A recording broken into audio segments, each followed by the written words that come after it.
Hello everyone, how's everyone doing? Ado happy Holi and a very happy Yaoshang to everyone. Aduga yam nungarangini hujikse Manipurda. Ado aisu sezangarang kay dawrina Watson Melbourne na website ang kakle aduda yengaga Holi festival ga Nepal festival ga se ani makse thangna na nakandalay adu yengba chatlugen tawre. So rang kay katay ba ising chungba do adagi chaba sunungay na ba khangao akomba adai phattaba mot pa ba khangao ama setle adu 35 degrees laye ngasi se aduga yam sai ba adu marakta ising phanam thak sapane adu marakta ai ice kolam su thae aduga phammaga adugi do thaingai da iskon gi mi myam su thengnare Holi sanaba lakpa Hare Krishna saaga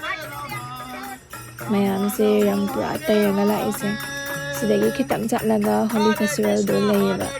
ado pung 12 daina horen pung ta nungdang gi pung 10 bhauneba Holi festival su and then Nepal festival su ado cha bagi Nepal gi do ko na chatke Holi gi se hana chatlorage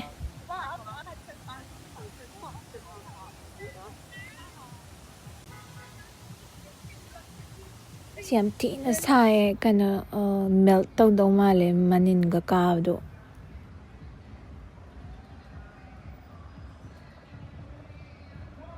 singa sai na pung 12 da haugram ne ba sigi matam se hojik se pung 5 pm ta dore ba ado kana mayam se rang taraga pothar ga su le rang se lei bam na sil le digi sanara mayam sida ngasi se Indian ga Nepali population se pura wo kana Victoria White te la ga swai de lo le ito plus atopa lam gi miyam se dum yawe celebrations sigi park se state na festival ke katong na ba semaga fazona allocator ga thammane portable toilets daina ising daina kai daina loimak layaba aduna mayam se yam clean oina nungai na dum yam pui na celebrate tawe hadi 12 to 10 pm hai jam sange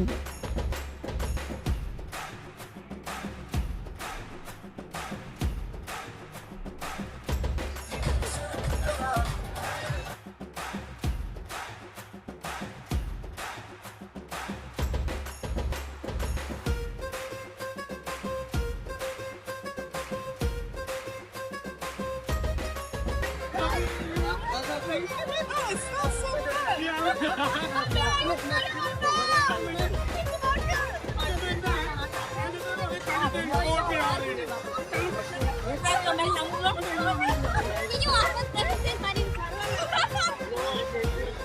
I got 8 of us a baby daughter.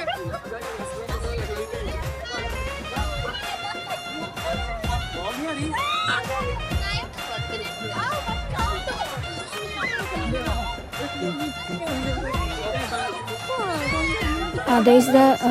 tent at the memories na chanaba dagi toys yoni spika yongi yemuda chat kumba samosa kumba yole adagi fries kumba potato fries kumba yole the cold drinks and coffee etc and there is na pichkari kika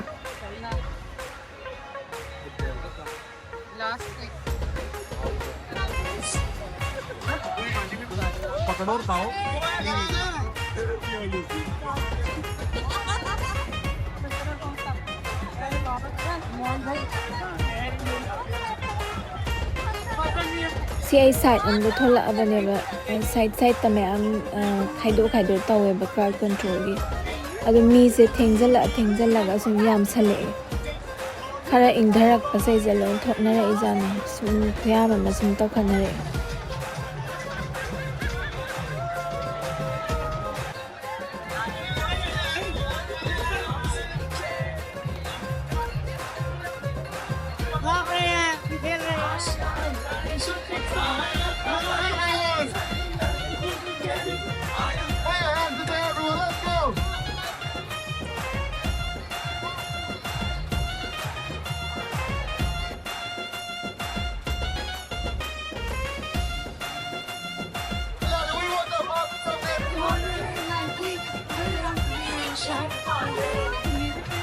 आहो आहो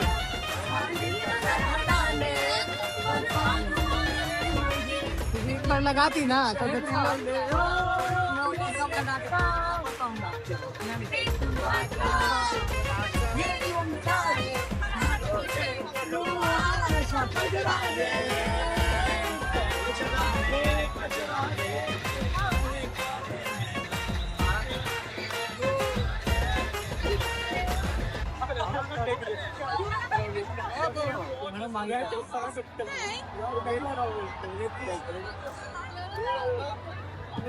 चला गया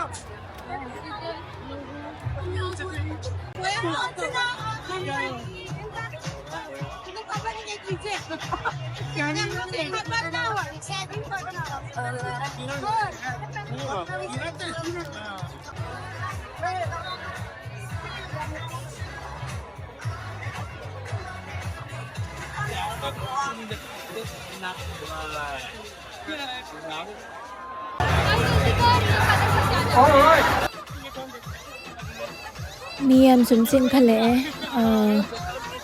aduga kano chak su khara lam sale ado ai mitta mai the color su khara chonga ga mitta ga changre aduga ai togle ngakta side amta ingtha ge pothana ba raktang colors ai tai tho ore ke gino da mai da hena taksalurani asmai dum tai halani tongana chabunoina ado ai ngakang pothara ga hokotle adegi Nepal festival du dam chatlurani adudana music ne adegi dance programs adegi chana thaknaba adumaina neba adamai khuba urise asigi mafam asina pareng sana food stalls neba kebab hobagi ne asise ado ase chatlurase ai yaure the food stalls se pareng sana laire se sa ado mi kuchin se as a yellow jacket lately myam na crowd control gi state na thamba mi myam ne ba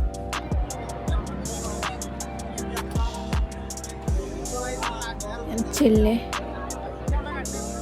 the see stall myam se kano restaurant mai gi myam do moina cater tawbagi moi maming sing se mitha pan ge yole sina momos kika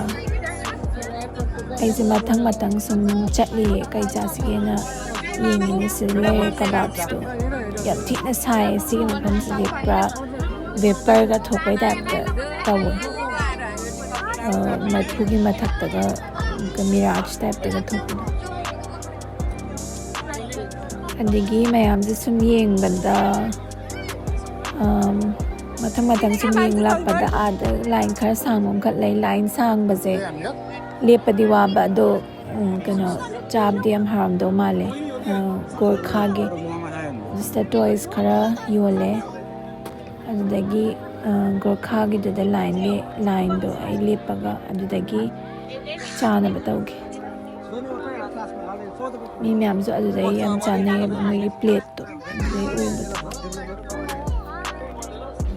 adudi let's go aduga sida laire gorkha's tiffin sida mayam na ini sim ubada adagi chatpate se yam chana howe plus momos se adu ai aski ani se lorage line de lepe so ai chatpate se lore sida laire muri ga kano wai adagi vegetables ke ka mimi sinju ga khakra male moise thoiding ga thae adagi sina chicken momo laire aduga sauce se kano types ani ne amane chili sauce red ki se de amane yellow khara changba oisina chili plus thoiding gi mahi gravy type ta ne mix tare adugido adu sham hawe adu aina ajiki chili sauce to lo khanda maximum spicy kind ga aphaw san hire aduga chi chaba da aina kong dagi mai khu de sige da we sa asaba ne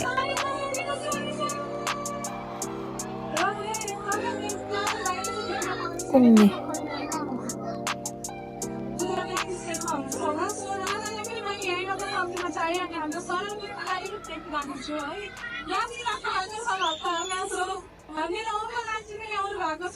ꯆꯠꯄꯇꯦꯁꯦ ꯑꯃꯨꯛ ꯌꯦꯡꯉꯦ ꯆꯠꯄꯇꯦꯗꯣ ꯍꯧꯖꯤꯛꯀꯤ ꯃꯤꯃꯤ ꯁꯤꯡꯖꯨ ꯇꯥꯏꯞꯇ ꯇꯧꯋꯦ ꯑꯗꯒꯤ ꯂꯦꯃꯟꯒ ꯁ꯭ꯀ꯭ꯋꯤꯖ ꯇꯧꯁꯜꯂꯦ ꯊꯣꯏꯗꯤꯡ ꯌꯥꯝ ꯆꯥꯏꯌꯦ ꯃꯣꯏꯁꯦ ꯑꯩ ꯈꯜꯂꯨꯗꯕꯅꯦ ꯑꯗꯣ ꯌꯥꯝ ꯆꯥ ꯂꯩꯔꯝꯃꯦ ꯑꯗꯒꯤ ꯁꯤꯗ ꯌꯥꯎꯔꯤꯁꯦ ꯕꯣꯏꯜ ꯄꯣꯇꯦꯇꯣꯁꯨ ꯈꯔ ꯌꯥꯎꯋꯦ ꯑꯗꯒꯤ ꯄꯤꯁ ꯌꯥꯎꯋꯦ ꯁꯤ ꯃꯣꯃꯣꯗꯨꯁꯨ ꯂꯩꯔꯦ ꯑꯗꯩ ꯍꯧꯖꯤꯛꯀꯤ ꯆꯠꯄꯇꯦꯁꯦ ꯁꯤꯗ ꯂꯩꯔꯦꯅ ꯇꯤꯜꯍꯧ ꯑꯗꯒꯤ ꯆꯅꯥ ꯇꯪꯈꯥꯏ ꯆꯅꯥ ꯀꯩꯅꯣꯗꯒ ꯈ꯭ꯋꯥꯏꯔꯝꯕꯟꯗꯒ ꯌꯣꯟꯕꯗꯣ ꯑꯗꯨꯒꯤꯗꯣ ꯑꯗꯨ ꯍꯧꯖꯤꯛꯀꯤꯗꯣ ꯆꯥꯔꯦ ꯉꯥꯛꯇꯪ ꯑꯩꯗꯤ ꯌꯥꯝ ꯇꯞꯅ ꯆꯥꯏ ꯑꯗꯨꯅ ꯑꯦꯠꯂꯤꯁ 1 hour ꯁ꯭ꯄꯦꯟ ꯇꯧꯈ꯭ꯔꯦ ꯑꯗꯨꯒ ꯃꯝꯊꯔꯛꯑꯦ ꯅꯨꯃꯤꯠꯇꯤ ꯇꯥꯗ꯭ꯔꯤ ꯁꯟꯁꯦꯠꯁꯦ ꯍꯧꯖꯤꯛꯀꯥꯟꯗꯤ 1 hour ꯉꯟꯈꯠꯂꯦ ꯍꯥꯟꯅ 8:30 9ꯗ ꯇꯥꯔꯝꯕꯗꯣ 7:30 8ish ꯑꯗꯨꯋꯥꯏꯗ ꯇꯥꯔꯦ ꯑꯥꯗ ꯅꯦꯄꯥꯜ ꯐꯦꯁꯇꯤꯚꯦꯜ ꯊꯥꯏꯁꯦ ꯑꯆꯧꯕ ꯀꯩꯅꯣꯅꯦꯕ ꯁ꯭ꯇꯦꯗꯤꯌꯝ ꯁꯤꯒꯤꯁꯦ ꯀꯩꯅꯣ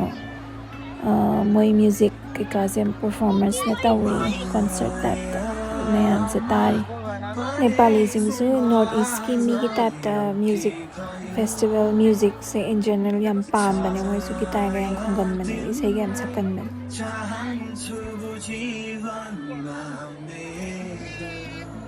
टाइम लगेगा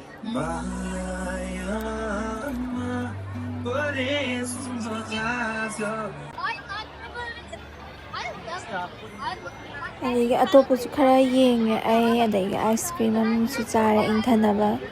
ꯑꯗꯨꯒ ꯍꯟꯅꯕ ꯇꯧꯔꯦ ꯍꯧꯖꯤꯛꯁꯨ ꯃꯤꯁꯦ ꯌꯥꯝ ꯆꯤꯜꯂꯤ ꯍꯧꯖꯤꯛꯇ ꯊꯣꯛꯂꯛꯅꯕ ꯃꯤꯁꯨ ꯌꯥꯝ ꯌꯥꯝꯃꯦ 10 PM ꯂꯣꯏꯗꯣꯏꯅꯤꯅ